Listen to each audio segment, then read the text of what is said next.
Heather Dawn Clark.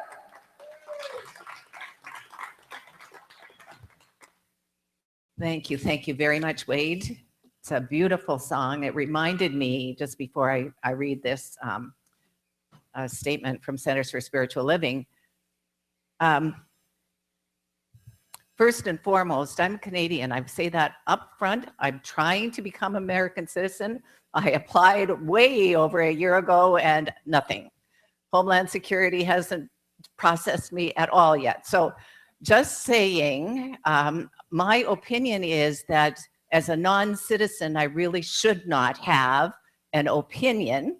So let me tell you about my opinions about Canada, because I'm dating someone that doesn't have the same point of view as I do, my life is expanding so far, sometimes uncomfortably. But what he tells me, and it's probably true because he always tells the truth and lots of facts, is Canada's got a far bigger carbon footprint than many other countries of the world. And I'm not surprised because Canada is cold, and so there's a lot of oil burnt there, a lot of energy, et cetera. So, and when I was in my 20s or 30s, I bought one of those pair of seal boots. You know the kind I'm talking about, with the Club Baby Seals, were pictures all over the papers all over the world, and how heartbreaking that is. So as I was listening to Wade's song, I'm thinking, well, I'm certainly not blameless. I'm not from a place that's blameless, no matter what point of view. So let me read Centers for Spiritual Living position paper. Centers for Spiritual Living is our mother organization, and each one of us affiliate with it by signing something that's called the organizational design model. And I'm going to read you some of that too, because for me, it's so inspirational. But this is from Dr. Ken Gordon, our spiritual leader. Centers for Spiritual Living believes in the oneness of all life and creation. We envision a world free of homelessness, violence, war, hunger, separation, and disenfranchisement. We see a world which has renewed its emphasis on beauty, nature, and love through creativity, art, and aesthetics. We recognize the evidence of science. Human activity is the main cause of the climate crisis, and human creativity can be used to reverse its effects. The climate crisis is seen in extreme weather, changes to seasonal patterns, rising sea levels, species extinction, the melting of glaciers, and shrinking of the polar ice caps. Climate change will affect not only our generation, but our children and grandchildren, and all future generations of humanity, as well as all other forms of life. And then this one is in bold. It is a moral issue. The predicted impact of climate change will have a disproportionate impact on the least developed countries and in those living in poverty, who are least responsible for the emissions of the greenhouse gases. It will displace whole populations, and we will lament the potential loss of cultural identity and belonging. We urge our member communities to do what they can to be wise stewards of the climate and the environment in all phases of their operations, and to encourage members to do so in their homes and workplaces. We call upon all religions, political and social leaders to address the climate change crisis as an urgent moral issue. We urge local and state governments to support and invest in energy conservation and renewable energy development. We urge national governments, including the United States, to respond to global warming with great urgency and firm leadership by enacting and supporting mandatory measures that reduce greenhouse gas emissions and environmentally responsible practices. We join with other organizations, including the Association for Global New Thought, the Parliament of the World Religions, and the Universalist Association in taking a principled stand on this issue The time for morally responsible action is now. And then here is the press release. Climate change statement and position. The Centers for Spiritual Living stands in support of the Paris Climate Accord, the Paris Agreement. We view last Thursday's decision by the Trump administration to back out of the agreement to be a significant setback for any global effort to curb global warming. The Paris Agreement was created to reduce greenhouse gas emissions to help reverse the devastating effects of global warming.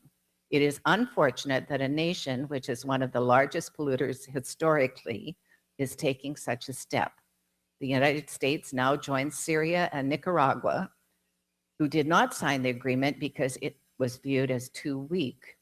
The agreement has been signed by nearly 200 other countries. We believe that God acts through creation, not independently of it. Statements which have been made to the effect that God will take care of global warming fail to recognize that each of us individually and us as a whole are responsible for our own experience, that God acts through creation. If we want a green and verdant planet, we will have to act in ways which support that outcome. Centers for Spiritual Living believes climate change and environmental deterioration are moral issues, and as a spiritual organization, we must take a stand, said Reverend Dr. Ken Gordon, Centers for Spiritual Living spiritual leader. Climate change will not only affect our generation, but our children and grandchildren and all future generations of humanity, as well as other forms of life. We stand united with other faith communities in our call to care for the earth and to protect the poor and suffering. Centers for Spiritual Living, recognizing the evidence of science, human activity is the main cause of the climate change. This crisis is seen in the extreme weather, changes to seasons, rising sea levels, species extinctions, the melting of glaciers, and the shrinking of the polar ice caps. The scientific consensus is clear. The United States can best serve its own interests and those of all of humanity by continuing to be an environmental leader of the world and reducing emissions. Today's decision to exit from the Paris Agreement moves in the opposite direction. We recognize that our good is within us, so we awaken to our individual responsibility and empowerment to properly steward our planet. So let our voices be heard and let our actions speak of our love for our planet. And then he also included 2 links that I can give you. I meant to put them on the PowerPoint, but I didn't. But one, you can just go to www.citylab.com, and the other one is www.betterhealth.vic.gov. That's from, the second was from Australia. The first one, I'm not sure. Okay, so breathe. Heather, breathe.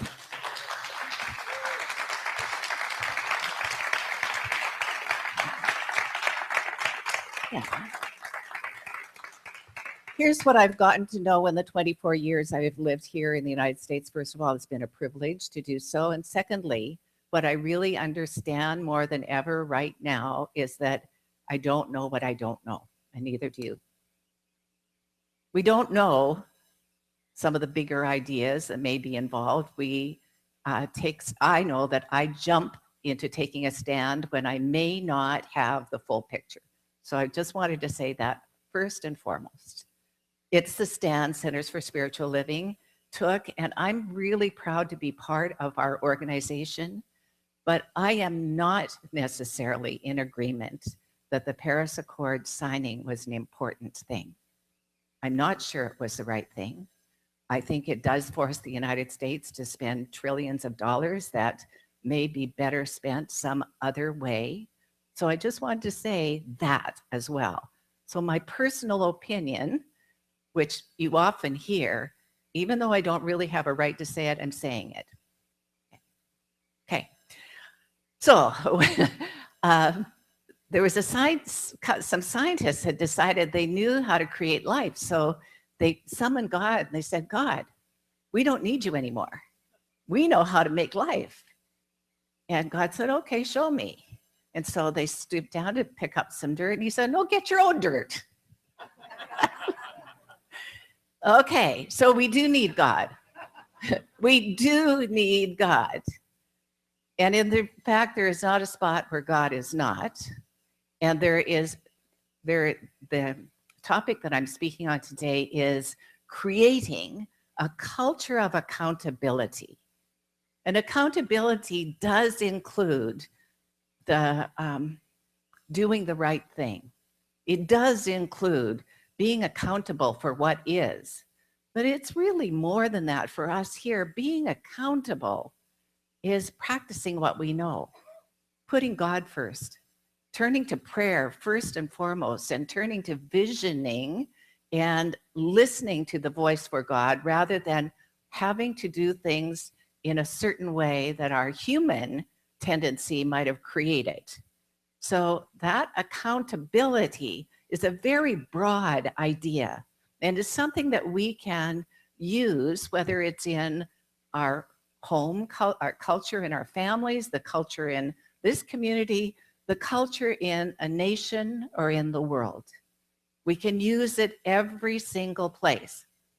So, and what I've noticed, and I want to first of all acknowledge, is that this community is filled with people who take responsibility, not just for their thinking, but for their actions.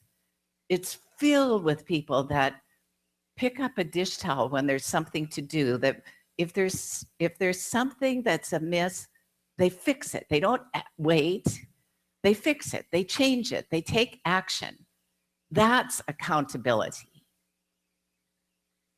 Edwene Gaines tells the very best story, and she's told it to us, but it's also in her book. When she first started going to a center similar to this one, it was a Unity church, and she went every Sunday for the first few weeks, and she noticed things she didn't like. She noticed that the carpet was dirty. She noticed that the pianist wasn't exact in her playing. She made a whole long list of the things that were wrong in this church. And she made an appointment with the pastor to let him know what she thought about God's place looking like this. And so she was reading off her list to the pastor, and he looked at her very seriously and he said, Edwene, I'm going to teach you a highest holy principle. She got excited. What's that? He said, don't bitch. The highest holy principle is don't bitch. If you see something wrong, fix it, change it, pick it up, dust.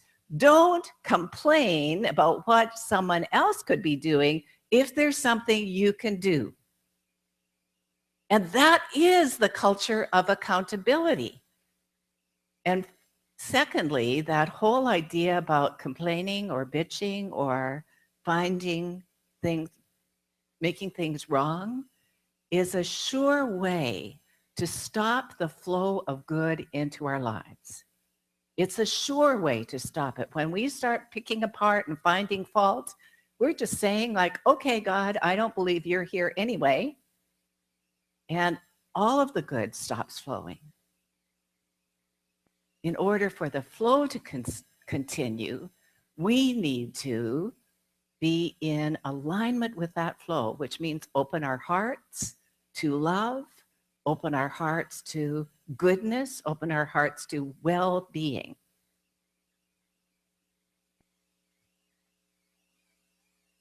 So you have many places that you can serve and be part of this community. One of the things that we're doing today after service at 12 o'clock, well, some of us leaders have another meeting. Lee Van Slyke is going to lead a visioning process. And we started these visioning last week. And it's all about developing this culture that we're all part of. So visioning is where you get quiet, like a meditation, and you listen to the voice for God within you that directs you. That thing within you that knows you so intimately and loves you just the way you are and just the way you are not, adores you, that voice is what we're listening for direction. What is the direction for this community? What is your part? And does everybody have a part? Absolutely. Everybody has a part. Everybody who is here is important to the whole, is important to the whole. So developing that culture of accountability, let me just, something I'm very pleased about and mentioned earlier is that we are part of our larger organization. And I just want to read you 4 points about what our vision, and we did lots of visioning before we wrote this organizational design model, what our vision for the whole organization was, the culture of the organization. First point, we are a healthy, effective organization, honoring and respecting each other and all of creation. Healthy, effective organization, honoring and respecting each other and all of creation. So respecting and honoring means that there's room for more than one point of view. Respecting and honoring means that there's room for all points of view.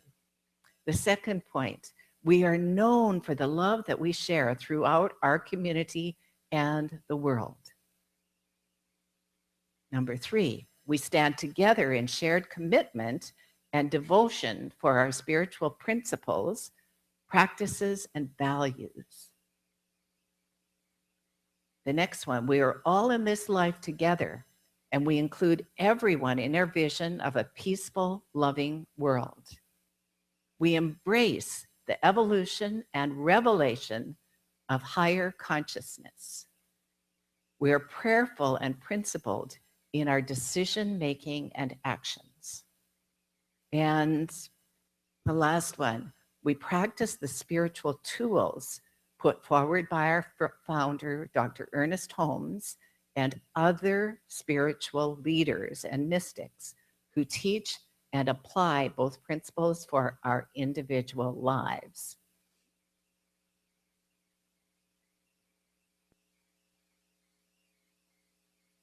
How many of you know why the third Sunday of the month is important?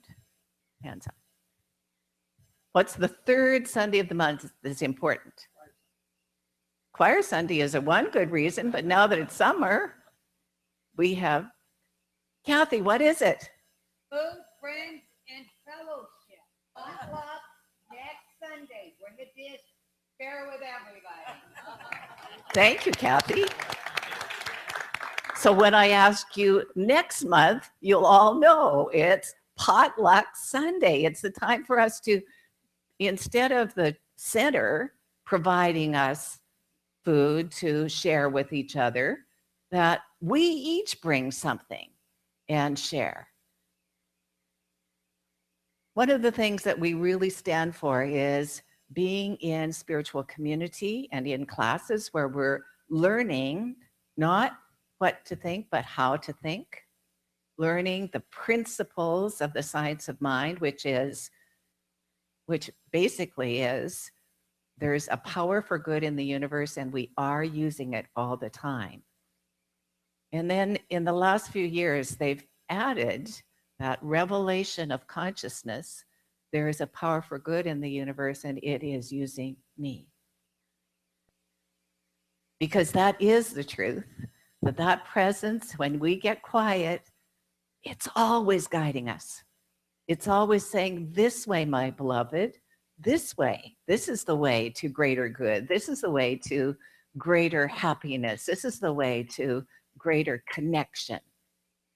And no one can tell you, no organization, no minister, no preacher, no one can tell you what it is but you.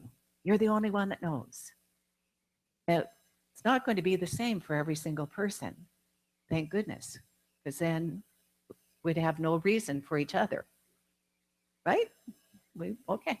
So classes are a great way to do this. And Reverend Patty and Fred have a wonderful class going at their home on the mystical traditions. And I'm starting a class this Tuesday on Prosperity Plus 2. You don't have to take in Prosperity Plus 1 in order to take Prosperity Plus 2. It's a fantastic course. I know that Aiden's holding the high watch, so he can't jump up and verify what I'm about to say, but Aiden's practiced these principles ever since he started coming to our center, but his life, every time he takes a class, leaps up. It grows by leaps and bounds of how much better it is after taking a class and applying the principles. It's a class on tithing. And if any of you remember, a couple of months ago, Kimberly gave a little testimonial of the power of tithing. And what I remember she said was, she just tried it as an experiment. And then went, wow, it seemed she gave a certain amount and then realized that she made that amount of money 10 times that amount of money. The principle works. It works that way. It works if you work it, and you have to be cognizant of all of the principles. So first, there's God and nothing else. And when we get still, the voice that's talking is God. When we let go of our ego, of our stuff, of our wanting to be right, and just let that vulnerability, the truth of us, shine through, that's God. That's God, and it's good, and it's very good. And every single one of us is here to make a difference and be part of that culture of accountability, not just the ones that have the same opinion, especially the ones that have a different opinion. Really important that they be included. So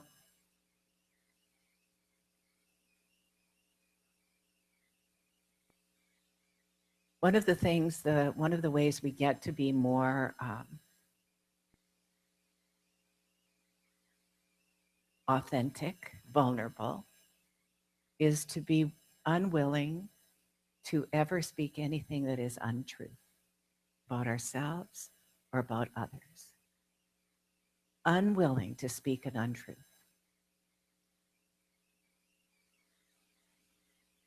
Now, I know that sounds like, and part of this accountability thing is about feedback. And it's kind of like political statements. I don't like feedback, but I need it. I don't really want it, but I need it, so I'm willing.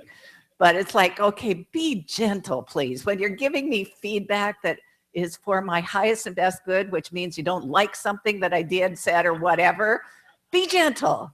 I'll be gentle with you when I'm giving you feedback, and I only will give it to you if you ask me. Okay. But what I was wanting to say about truth, and I think this is a really important thing. I learned this long ago before I ever became a minister, and it served me very well. And that is that truth without honesty is hypocrisy. And honesty without love, no, I got it wrong. Okay, erase that, cancel that. That isn't what I meant to say. No, okay. So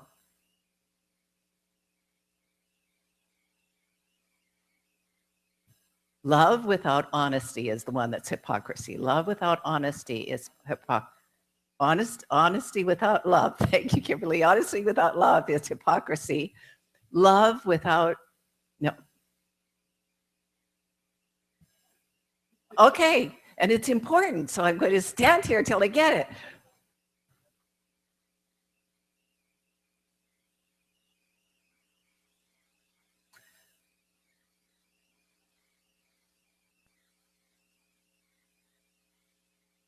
Well, so no, I don't, but thank you. I know the hint for me is you know, people say, I'm going to be brutally honest. I'm going to give you some feedback. There's no reason for brutality in honesty.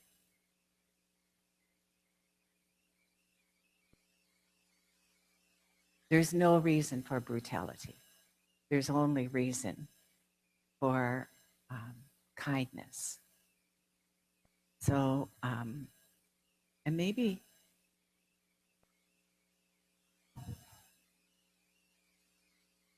yes, that is how I heard it originally. Thank you so much. Okay.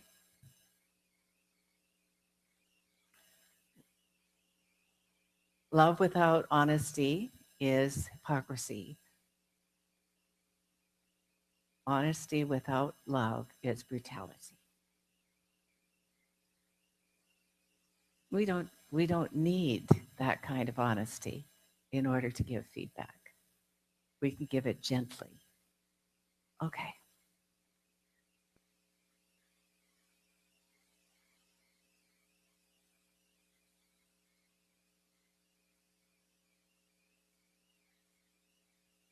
One of the quotes that I found for Wednesday, Wednesday's Wisdom, we had prayers for world peace, and it was led by Jean Stone. It was such an amazing evening. It was very deep and rich, and we had people join us from way out of state that came because Jean had gone to support them for clean water. And I chose two quotes to read, and I chose Rumi quotes because Jean asked for us to consider quotes from other traditions, because he was going to feature all of the native traditions. And so the second one is very short, and I think it's really appropriate today. And it's meant, most of you know it, and that is this. Out beyond ideas of wrongdoing and right doing, there is a field. I'll meet you there. Let me say that first part again. Out beyond the ideas of wrongdoing and right doing, there's a field. I'll meet you there. When the soul lies down in that grass, the world is too full to talk about. Ideas, language, even the phrase each other doesn't make any sense. When the soul lies down in that grass, the world is too full to talk about ideas, language, even the phrase each other doesn't make any sense. So, wrapping up, the consciousness, the culture of accountability is the culture of God first, regardless, as Reverend Judy read in The Flames of Faith, how and what we see God to be, that there is only that one and nothing else. And so it is. Thank you, thank you. Thank you, thank you, thank you. So Diane's going to set the consciousness, and then I'm going to pray for all of us, starting with me. But I'll pray in the first person, so if something doesn't fit for you, just let it go. I can feel with every breath God's love surrounds us here. I can feel with every breath it's dissolving every fear. The love in here expands to fill our world, so it can be the presence of God's light and love that flows through you and me. The love in here expands to fill our world, so it can be of God's light and love that flows through you and me.